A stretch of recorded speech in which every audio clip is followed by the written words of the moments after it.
Welcome to Elevate, the masterclass where we dissect the elements of exceptional achievement and lifestyle design with a focus on personal growth and real estate investing.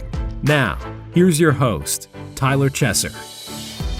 Are you a high-performing real estate investor who's looking to further elevate your performance?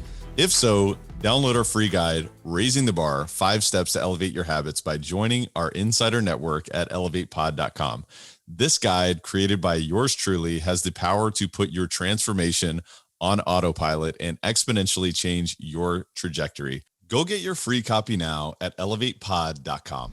If you're looking to take your business and life to a whole new level and you're committed to investing in yourself, you're invited to apply for one-to-one coaching with me, which you can learn more about at coachwithtyler.com.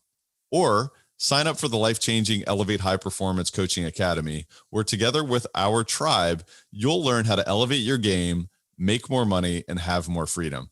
Check out the free masterclass at elevatecoachingacademy.com. Elevate Nation, welcome back. This is Tyler Chesser. I'm so thankful to have you here, and I am blessed and grateful to be sitting with Marta Zaraska today. And I'm telling you, you're going to learn so much today about longevity, health, and how that also benefits your business, how that also benefits your money situation, how that also benefits your real estate, because I'm telling you right now, it's all interconnected, and you're going to learn some tips, some tactics, some strategies, not only to living to 100 or even beyond, but maximizing your life, not only living longer, but living better, how to maximize our vitality, add life to our years, not just years to our life. That's what we're going to be talking about today. So I want to encourage you to buckle up. Today's episode is phenomenal. Elevate Podcast is all about mindset, mind expansion, and personal growth for high-performing real estate investors. Today is no exception. I'm your host, Tyler Chesser, and I'm a professional real estate investor and high-performance coach.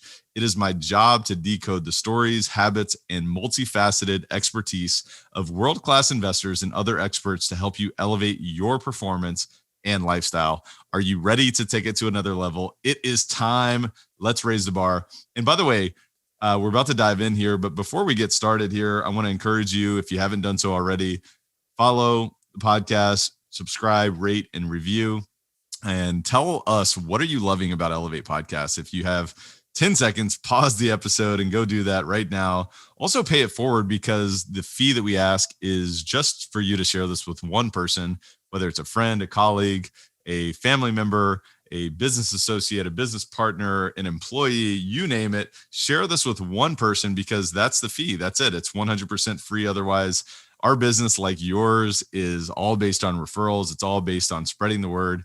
And it's all about the abundance mentality, because when you give, you receive more. And today's episode is going to show you exactly what that's all about. And we're really going to make that ultra clear today. So with that said, I want to dive in. I want to introduce you to Marta Zaraska, who is a Canadian, Polish, French science writer, published in the Washington Post, Scientific American, The Atlantic, etc. I mean, I'm telling you, she is all over the place. Her new book, Growing Young: How Friendship, Optimism, and Kindness Can Help You Live to 100, is a Globe and Mail bestseller. Growing Young was endorsed by Adam Grant, Dan Buettner, Emeran Mayer, among others, and named by the Wall Street Journal one of the best books of 2020 on longevity and aging. And today's episode can help you grow your lifespan by a decade or more. I'm telling you right now, today's show can be a game changer. That's what we're here to do every single day, is to really show up and give you the opportunity of changing the game, of changing your life, of changing your business, of changing the trajectory of your life. And I'm telling you right now, pay close attention, because today's episode will do that for you. Without further ado, I want to welcome Marta Zaraska. Marta, welcome to Elevate. How are you? I'm fine. Thank you so much for having me, Tyler. Well, it's my pleasure. And I'm really excited about our conversation today, because I find it to be obviously very important. You know, we're all here on purpose and with purpose, and perhaps we have a certain amount of time. So maybe we could talk about extending that and maybe even optimizing our lifespan. And so I'm really excited about that. But before we dive into our discussion, one of the things that I love to ask my guests is really to gain perspective on the people around them and how they might describe you. So I'd be curious, Marta, what would your closest friends and family members, what would they say about you, Marta? Oh my goodness. And how would they describe you? Oh, wow. That probably depends whom you would ask. But, I don't know, organized. Organized, extroverted, always looking for something new. I don't know. I like that. So organized was the first thing that came to mind. So obviously to be a prolific author, you've got to be organized, but have you always been in that capacity? Is that pretty natural for you? I mean, I've been a journalist for over 2 decades, so it's been a while. Also, as a working parent, you have to be organized, otherwise everything falls apart. So I think that's a big part of it as well. Definitely, after my daughter was born, I became much more organized still. So yeah, I think that's the case.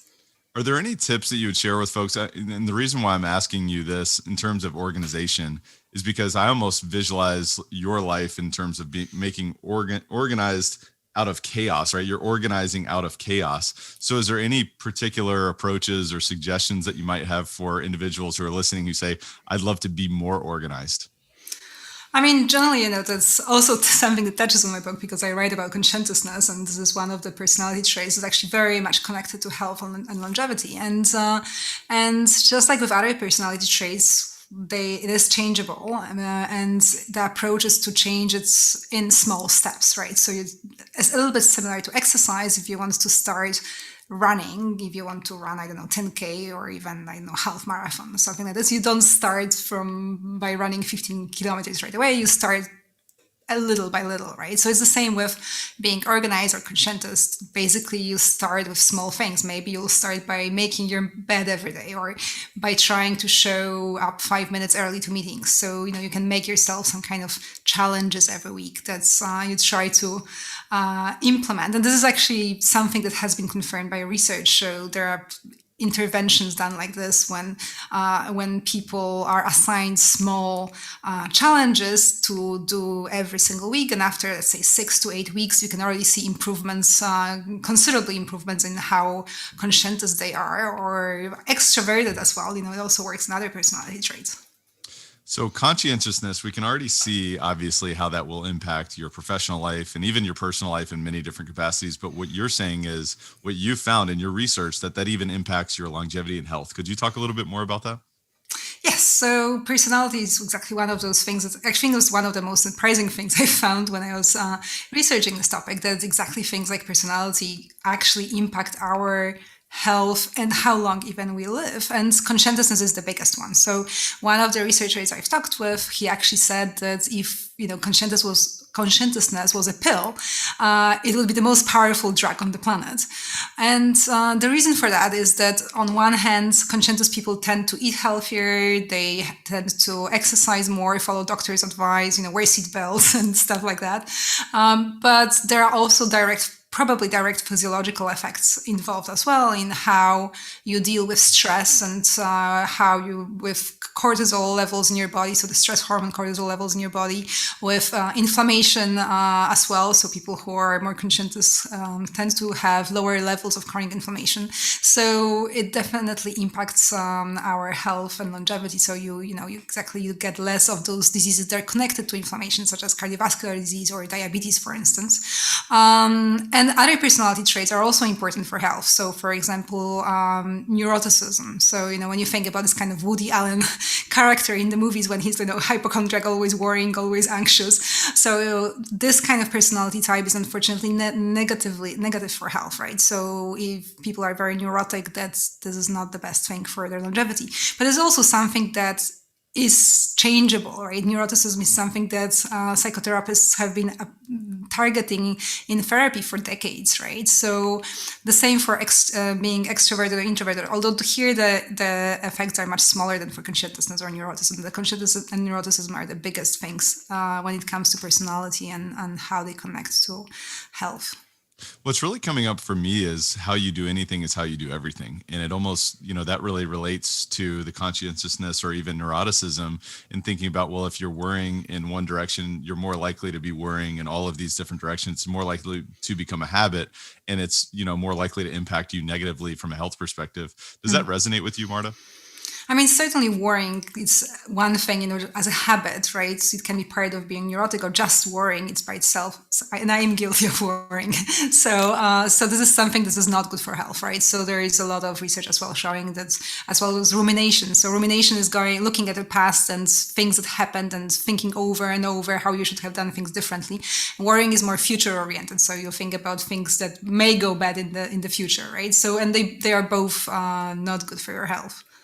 So you've mentioned a few times that personality can change, right? Traits can change if you train them, and I believe it starts with awareness. So I think your work is so powerful and important because of that. But could you talk a little bit more about what are the next steps beyond awareness and beyond recognizing that not only conscientiousness but neuroticism and how they impact your health, but how you can train those or even other traits that you may find beneficial or the opposite? I mean, so generally, as I mentioned before, it's the interventions based on very small steps, right? So there are apps being developed as well that help people change this kind of traits, but it's always based on basically assigning yourself some very small goals and following up with them. So you can say that this week I'll try to keep my desk tidy. That's it, right?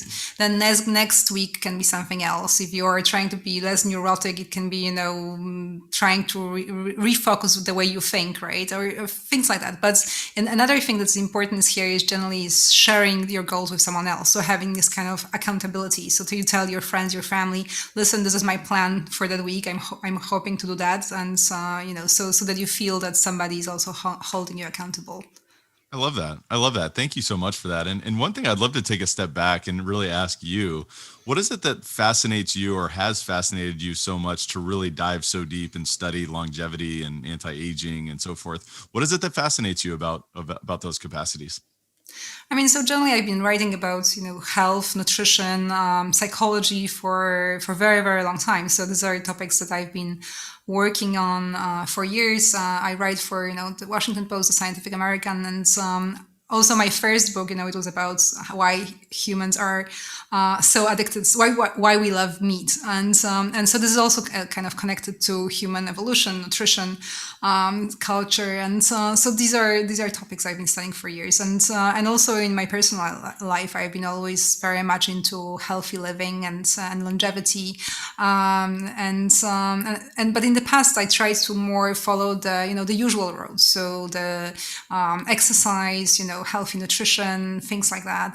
So in my personal life as well, I've been always into healthy living, but more from this traditional approach. So eating healthily, exercising, stuff like that. And then at the same time at work, in my research, I was coming across more and more studies showing that healthy living was much more than eating and exercise. It was also about how we live our life socially and about our mind habits. So it's also about how you're connected to your community, about how you're involved with your friendships, whether you are outwards looking, whether you're kind, whether you volunteer, whether exactly what's your personality type, whether you're optimistic, whether you have purpose in life. So all those things that I've been completely neglecting as well in my personal life while I focused on diet and exercise. So it really piqued my interest. So I started researching it more, and I've read over 600 research papers to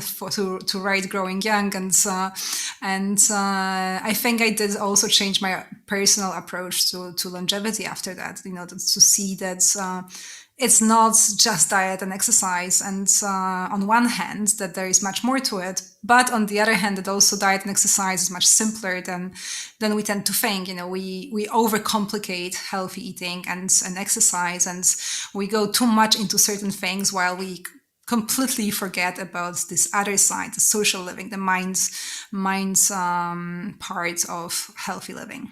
I think it's so important because, there's not really much of a conversation around exactly what you just described. And most of our focus is on, nutrition and exercise. Mm-hmm. And obviously, we shouldn't forget about those factors, but we should also incorporate what you're talking about. So let's dive deep. And when we talk about friendships, what is it that's important, particularly about friendships, that impacts longevity and vitality? I mean, so friendships are just part of basically being socially connected. This is what scientists call being socially integrated, and part of it is friendship, but also being connected with your family. having a romantic partner, knowing your neighbors, being involved in your community. So all this kind of having a big social network. And the reason for that is that, we are social apes. We evolved to be surrounded by our tribe, and we function the best when we are with others. Our closest cousins, chimpanzees, if you look where how they live, they live always surrounded by others. And this is how our bodies evolved as well. And this is how they feel they are at their best. And the reason for that is that when we are with our, tribe members, we feel safe, basically, because we know we are much more likely to be protected from predators, to find food, that they will take care of us, right? And so in terms of how our body functions, for instance, when we are surrounded by other people, in the past it was, by other tribe members, we had our antiviral response. So the response to viruses really perked up, because when you are with other people, you are much more likely to catch viruses, as we know very well these days. So our antiviral response was really, really strong. But when you were alone, so when you ended up somehow kicked out of the tribe or lost, and you were wandering all alone on the savannah, then your body would switch into antibacterial response. And the reason for the switch was that our bodies are basically imperfect, and they don't have, unlimited resources. So they cannot basically run two operating systems at the same time. So it's either antiviral or antibacterial. And so when you were alone, the antibacterial response would kick in. And antibacterial response is basically inflammation. And so the reason for that is that when you're alone, you are much more likely to get wounded. You are much more likely to stumble upon predators that will, scratch you, bite you, whatever. You may fall, you may basically get wounds, and wounds get infected by bacteria. So you want this inflammation going on to protect you. But the problem is that, in modern times, when we are experiencing this social, isolation, when we are away from others, we don't know our neighbors, we don't have many friends, perhaps, or we don't meet them enough, we start feeling lonely and isolated, and our bodies kind of think we are alone on the savannah, we may get scratched by a lion. So it runs this antibacterial inflammatory response, which, when it's chronically activated, it's really, really bad for us, because it can lead to all these diseases, exactly diabetes, cardiovascular disease, Alzheimer's disease, all those things that go wrong in modern societies. And this is because exactly our bodies are not adapted to living the way we live. They're not adapted to us working from home alone and not meeting other people, not knowing neighbors, not being involved. We evolved to be surrounded by others. So that's a really important part that I would love to just go a little bit deeper on, as well as the virtual nature of our world today. I mean, if you have, like you and I, we're starting a virtual relationship here, and we're building a friendship while we're not near each other. Does that matter in terms of our evolutional data that you just described?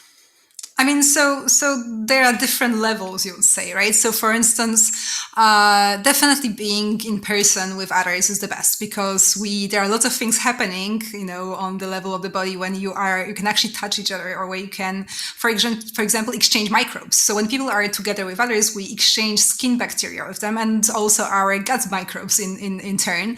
So for instance, with people who you are very close with your family and your friends, you actually are much more likely to have the similar gut bacteria of them than with complete strangers, because you swap them.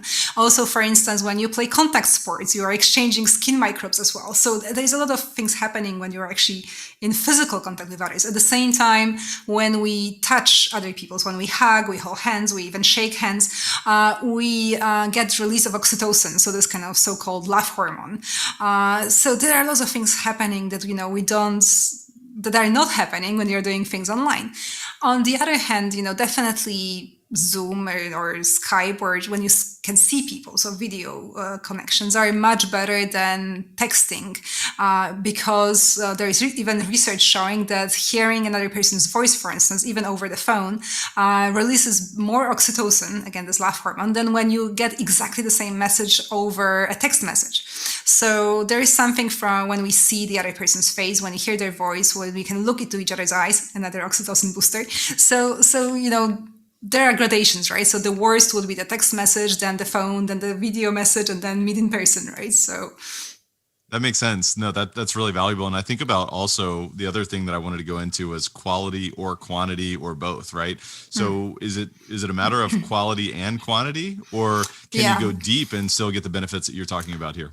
I mean, you need both. So research shows that is definitely quality matters. So if you have 2,000 Facebook friends, that's not it. So you need real connections when you feel that the other people care for you and you care for them. So in the research, how scientists usually evaluate whether your connections are deep enough is that they ask you things like, for instance, imagine you got sick.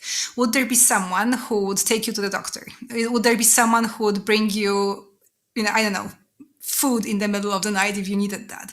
Would there be someone to drive you to the airport? So things like that, right? So, and are there people for whom you would do that? So if the answer is yes, then it means you have the quality. Then the question of quantity is about how often you meet your friends. And this is also important. So if you have a very good friend, but you barely ever see them, this is not good for you either. So generally, it's very hard to put very exact numbers on it, but some researchers tried, and generally I would say the minimum would be like once per week, right? So if you see your good friends once, or your family members once per week, that should be fine. But if you see them, once a month, once every 2 months, that's probably not enough. So there is both needed, quantity and quality.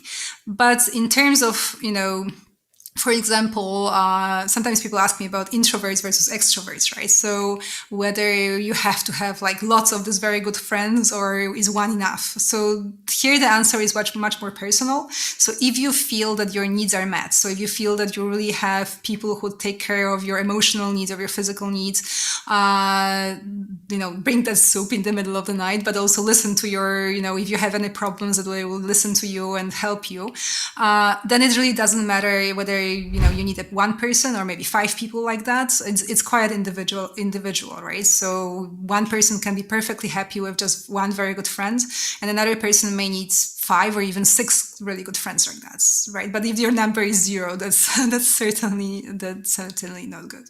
Such a great reminder for every single listener here. Folks that are high performing real estate investors know that the central theme of success in real estate is relationships, and it's other people, and it's building relationships. So not only does that create more health in your business, but it can also create more happiness in your life, and also more longevity and vitality from a health perspective as well, which is so enlightening and so exciting. So how can we invest in friendships, and how can we have that quality and quantity?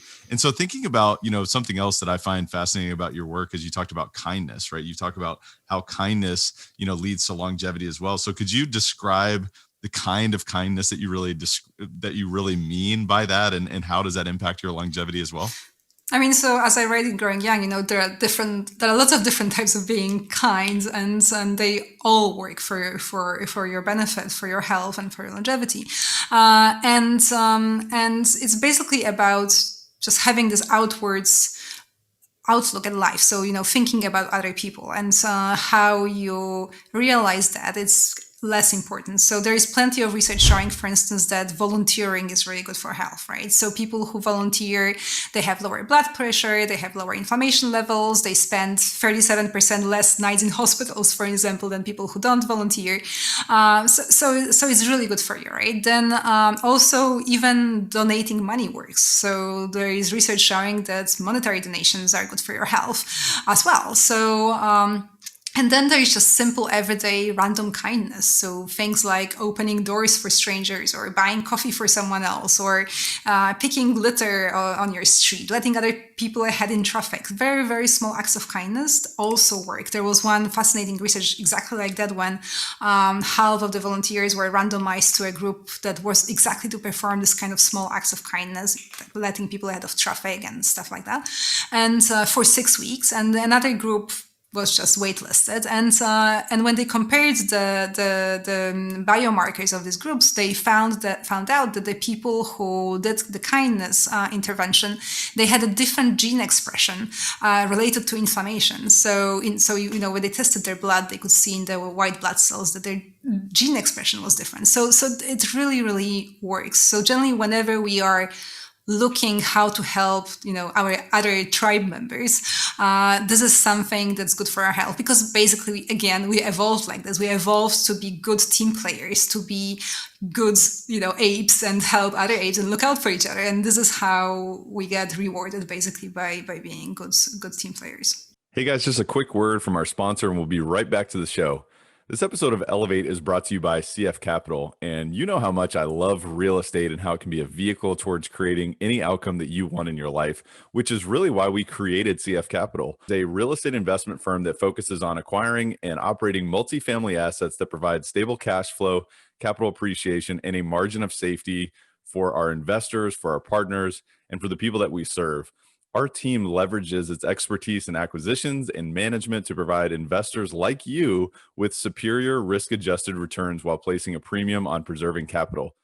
Our mission is to provide property investment and asset management solutions to help investors maximize their returns by investing in high-value multifamily communities. Our philosophy is that we can elevate communities together through this process. And I want to invite you to go check out cfcapllc.com, because we have a free ebook that's called The Bottom Line, the 10 ways to increase cash flow in an apartment complex. And I want to tell you that this is a value-packed ebook. So I want to invite you to go check that out right now at cfcapllc.com. I think you're going to get a ton of value just from reading this, whether you apply it to your own business or whether you educate yourself further on what it would look like if you invested with CF Capital. So go check that out at cfcapllc.com. Again, that's cfcapllc.com, and enjoy the rest of the show. You know what your research really opens up for me is it's additional clues to do the right thing. And, one of the things that really resonates with me, you're talking about donating, how that can be good for your health, and really just giving to others in general. And I find that, some of the most successful business owners or real estate investors are those who are the most generous, and they open up, an opportunity to give to the less fortunate or what have you. And I just think that what your work does is it provides additional clues to say, this is the path. Now let's make these type of decisions. So let's talk about optimism, because it almost seems that friendships and kindness almost leads into maybe an optimistic mindset. But could you talk a little bit about how that really relates to everything we're talking about here now? I mean, certainly optimism is another big thing when it comes to health and longevity, because, when you think about it, being optimistic can add you about 10 years of life. So that's quite significant. So it's definitely worth it. And it's something that can be learned. So there is certainly some genetic components to how optimistic or pessimistic people are, but it's not completely out of your hands, right? So you can also improve on your optimism quite significantly. It's a little bit, like with muscles, when not everybody is born to be, Usain Bolt. We don't all have the same amazing physique to be really great at sports, but yet, people like me, who are obviously not Usain Bolt, still try, right? I still try to run faster and longer and better and to improve, right? Even though my genetic makeup may not be the best in that regard, but I still try. And it's the same with optimism or conscientiousness or neuroticism, things that are partially heritable, but you can also improve them by just trying. Even though maybe even if nature didn't give you the best starting point, you can still improve. So even if we were kind of more inclined to be pessimistic because you were born that way, you can still become optimistic by trying. And there are so many books out there, how to become optimistic. So I will not try to go too deep into it, because there's plenty of resources on how to change your thought patterns and become more optimistic. I almost feel like it's rewiring your brain. I've been having this conversation. I've had this conversation with, various coaching clients over the years. And one of the things, I think that we can look at pessimism at times and say, well, thank you for trying to protect me, but I don't necessarily need you. And so how can I develop a habit of optimism and be more grateful for the things I have, so that I can open myself up for, more of an opportunity to receive more? Maybe a gratitude practice would be a suggestion, but is there anything else and I know you mentioned you didn't want to go into it because there's so many other resources out there, but is there anything that you would point to that's been powerful for you for developing more of an optimistic attitude? I mean, generally for all those things, it's the CBT, so, the cognitive behavioral therapy, right? So the kind of recognizing negative thought patterns, trying to catch yourself whenever you spot one, and then trying to rephrase it, right? So for example, as I've mentioned before, I tend to worry, too much for my own good. But so I am trying to rephrase it. So whenever I, for example, catch myself, I don't know, my daughter will be coughing and my thoughts will be, oh my God, she has pneumonia or whatever, right? So then you have to stop yourself. You have to think, okay, how likely is it, right, that it's really pneumonia? What is the more likely scenario? What is more likely to happen? And so you have to kind of try to think, much more rationally, and basically to rewrite your thought patterns and think, okay, maybe I'm catastrophizing here too much, thinking much too in black and white. Most likely it's going to be nothing again because it happened before so many times. So you basically have to, spot negative thought patterns and then rewrite them. It almost goes back to mindfulness. For me, it's always the awareness of, oh, well, that was a negative thought process. And do I really need that? Do I need to identify with that? Is that serving me or is that limiting me? And what you just described is that optimism can be learned and that it can give us 10 more years on our life. And for me, like, that's what really can serve us. So how can we rewire our brain or have some awareness to label that and then make a change? Because if we can learn this, if we can change our personality, how much power and how much, excitement does that really give you? So thank you for sharing that. One of the things that I've found to be also very enlightening about your work is you've talked about purpose. And I know that most of our listeners here today have either got a very clear vision and purpose for their life, or they're developing that, or they're evolving that. And of course, it's always a work in progress. But could you talk about why purpose is so important towards longevity and health as well?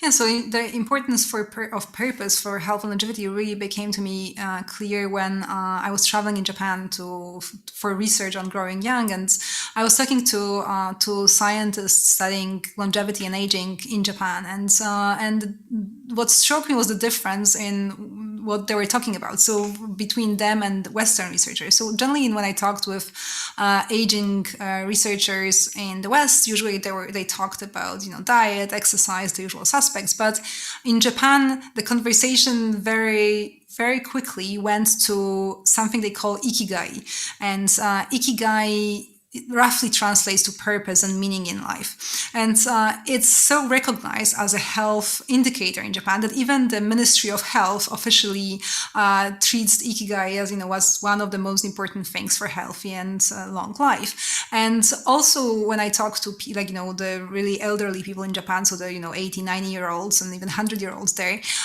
they kept talking about this Ikigai, that how important it is and what is their Ikigai. So then I also checked research, of course, being the science journalist. So there is both Japanese and Western research showing that purpose in life indeed matters a lot for our health and longevity, whether you frame it as this Ikigai or our Western concept of meaning and purpose, especially when it comes to cardiovascular disease. So protecting us from heart attacks and all the kind of cardiovascular issues.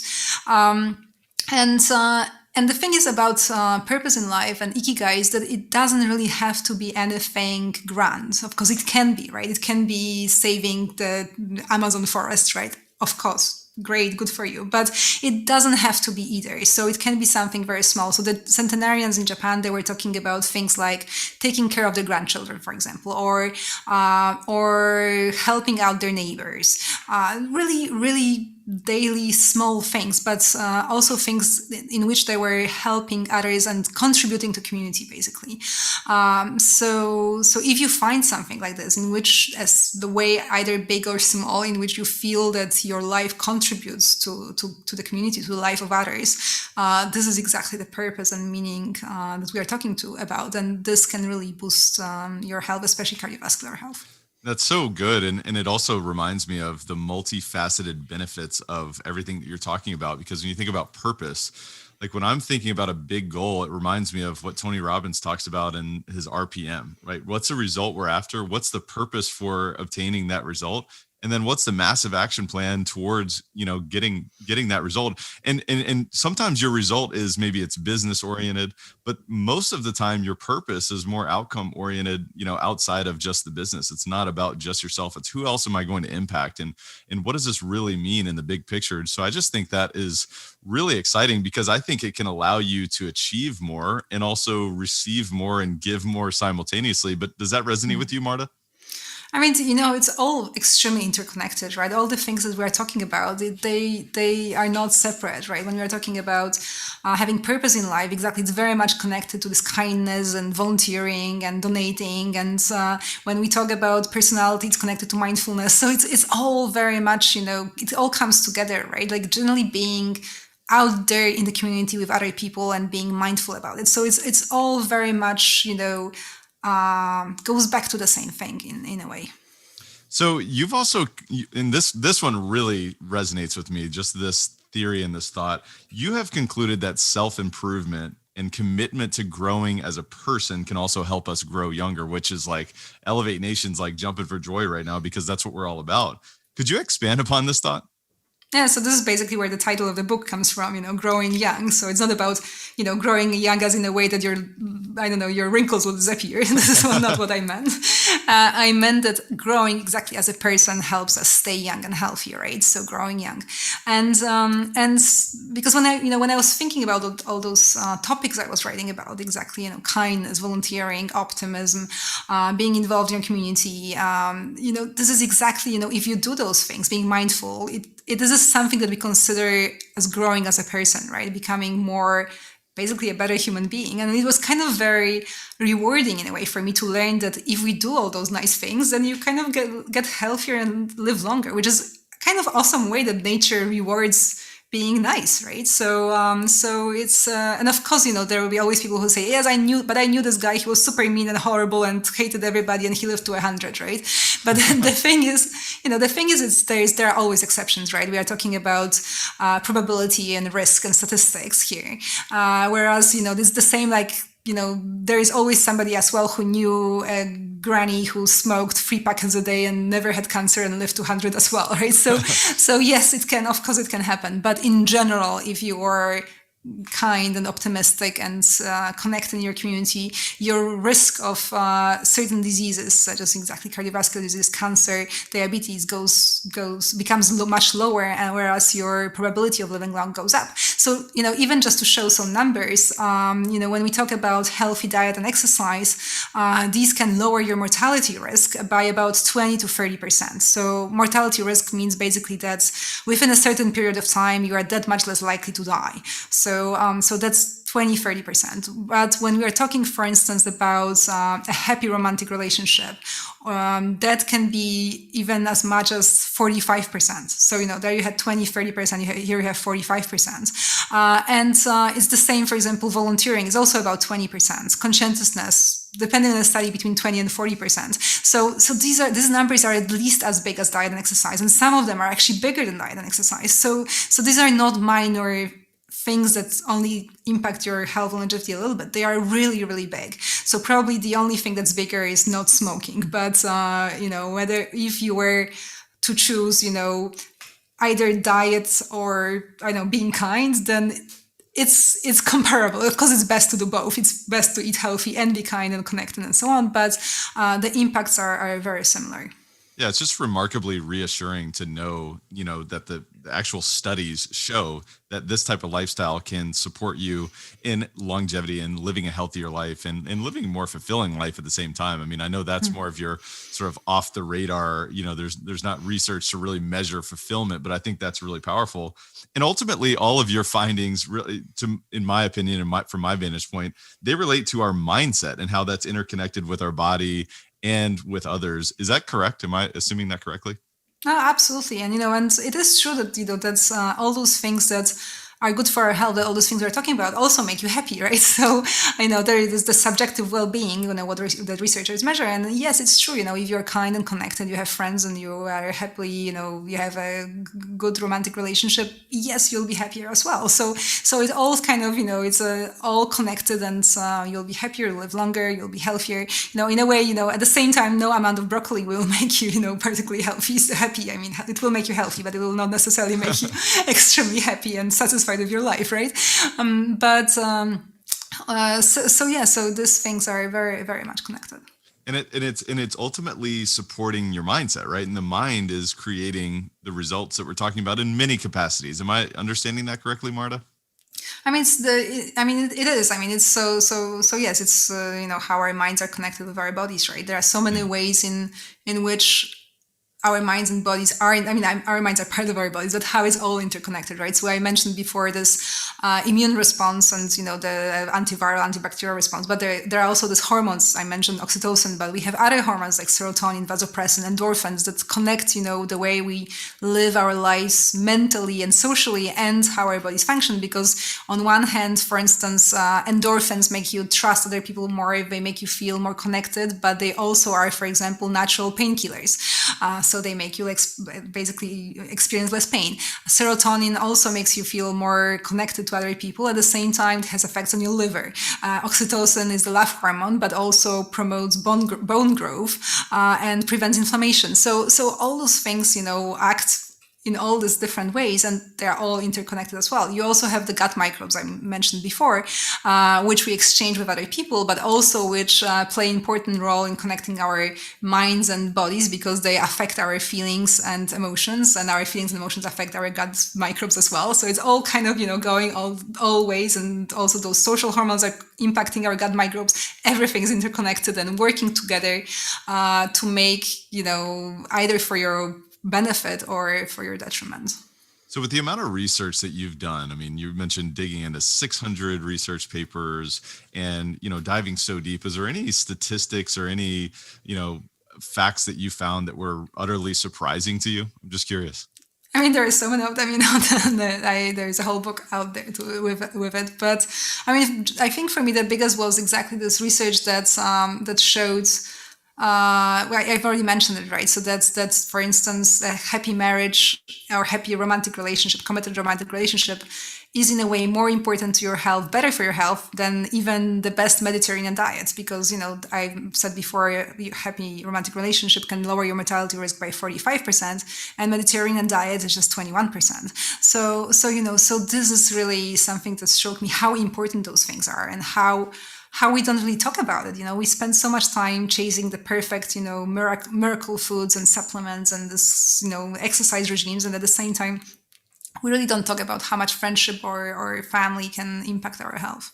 Such a great reminder, and I think something for all of us to take note. It's what are our priorities and how do those priorities truly impact us? We're talking about science here. We're talking about biology. We're talking about real facts. So Marta, thank you so much for this. This is so good. I want to transition into our rapid fire section. We call it the rare air questionnaire.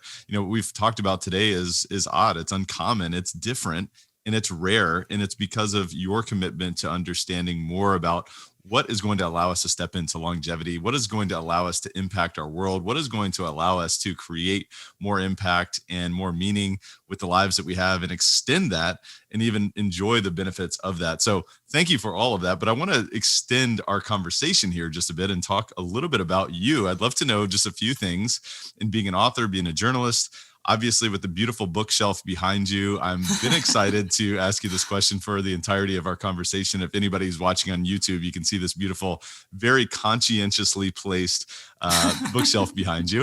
If you were to point to 2 or 3 of the most impactful books you've read over the past few years, what would those be and why? Oh my goodness, I read so much. The most impactful books. Okay. By the way, I know that this is a tough question and I always cringe when I ask it. So feel free to take a shot in the dark wherever it makes sense for you. Okay, so one that definitely shook me was The Uninhabitable Earth. That was just, it was very anxiety inducing and I almost couldn't sleep afterwards, but it definitely impacted me. Other than that, goodness, if I'm really honest, it was How to Talk to Children and So They Listen, and I don't remember the exact title, but it's something like How to Talk to Children That They Listen or something like that. It's a really good parenting book, so changed my life. Anyway, so I would say those two, and probably there was something else I'm missing. I'm certain, because I just read really a lot of stuff. I mean, it just goes back to what we were talking about earlier on self-improvement and committing to growing as a person. And obviously you're learning so many things by reading, whether it's how to communicate better with your children or learning about, potential future of our earth and all these different things. I just think it's really important to highlight reading and learning and growing. And obviously listening to this podcast is a great example of learning and growing and improving, but it almost goes back to the beginning parts of our conversation. But we will put links in the show notes of those books, in addition to, of course, Growing Young, How Friendship, Optimism, and Kindness Can Help You Live to 100, which is Marta's amazing book. So we'll definitely put a link in the show notes there. Marta, thank you for that. What is the biggest way that you elevate your life on a daily basis? What do you mean by elevate my life? Like just improve. And we're talking about self-improvement and growth. In terms of growth, what would that look like for you? I mean, it's practicing mindfulness. So I try to practice at least for a few minutes every day. And I mean, really for a few minutes, like, 10 minutes perhaps. So again, busy parents, I don't do like 2-hour yoga sessions, but I do try to at least put 10 minutes a day. That's great. No, I couldn't agree more. I think it's so important. What are there any habits that are really integral to you? And obviously being a performer that you are and a world-class author and journalist, is there any habits that have been really important for you? I mean, I have tons of habits, bad ones and good ones. Yeah, let's talk about the good ones maybe. I mean, so the mindfulness, and generally, I as I mentioned before, I quite organized, so my day is pretty scheduled. And also, once again, being a parent, the kid goes to school, so I have my certain time frames when I can work, and like people, ask me how do you make sure that you have, how do you write? Because sometimes also when people talk about writing, they think it's kind of this very artsy process, writing books, and you sit in some, with some kind of, I don't know, on a field of flowers and think for, 10 hours. And I don't know, whatever. Creative. Wait, it's not like artsy. That, Marta? It's not, are you sure? No, it's kind of more, just sitting in front of your desk and doing it. So it's a very much about just doing it, I guess. I don't remember who it was, but one of the very famous writers once said that writing is a process of applying your backside to the chair. So, and basically sitting in front of your computer. So, yeah. Yeah. Well, so just committing to the daily practice, right? And that is your craft. So, having the commitment and the discipline to do that on a consistent basis. That's a great takeaway. Thank you for that. What's the biggest way that you elevate others around you? And the reason why I'm really excited about asking this is because of all of the part of our discussion that we've been talking about, friendships and giving to others. So what's the biggest way that you elevate others around you, Marta?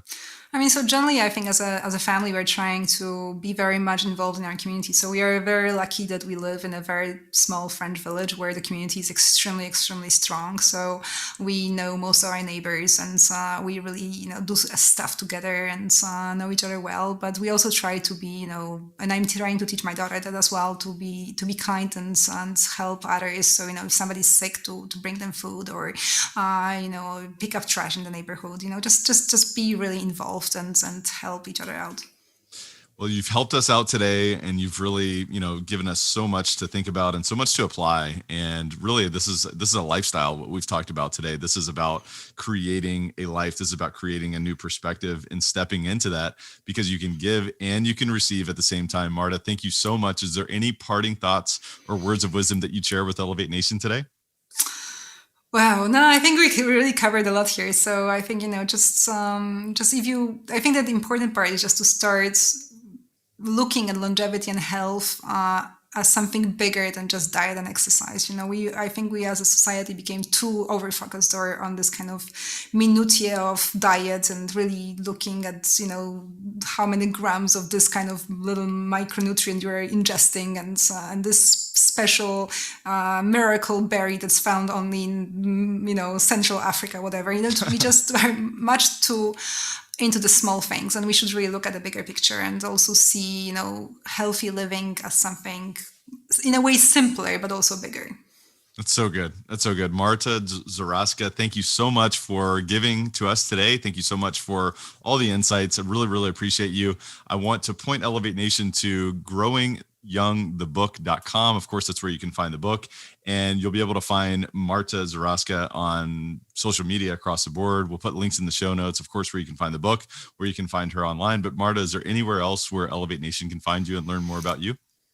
I mean, so you've mentioned my website. That's the most important part. You can connect with me on Twitter and Instagram. And other than that, the book can be found in all the major booksellers, from Amazon to all the small bookstores. So it should be there. Yeah, absolutely. And you'll definitely want to dive into her work, because there's so much more than what we just talked about today. And you can get such a deeper understanding of really what it's going to take to grow young yourself. And so, Marta, I just want to thank you so much. I want to invite Elevate Nation to re-listen to the show, because repetition is the mother of all skill. And there might be something that you missed. There might be a couple tactics or tools or tips that you can apply to your life immediately. I want to encourage you to identify what are your top 3 key takeaways from today's episode, and make sure that you share this with a friend, pay this forward, give this to someone else from an optimistic and a kindness viewpoint, so that you can strengthen those friendships and so forth, and also grow young yourself. And so with all that said, I want to encourage you to take massive action. Marta, thank you so much for being on the show today. Thank you so much for having me, Tyler. Absolutely. Elevate Nation, we'll see you next time. Thank you for listening to Elevate. If you enjoyed this episode, be sure to rate, review, subscribe, and pay it forward by sharing with a friend. Most importantly, take this opportunity to elevate your results by taking immediate action on what you learned. For more, visit elevatepod.com.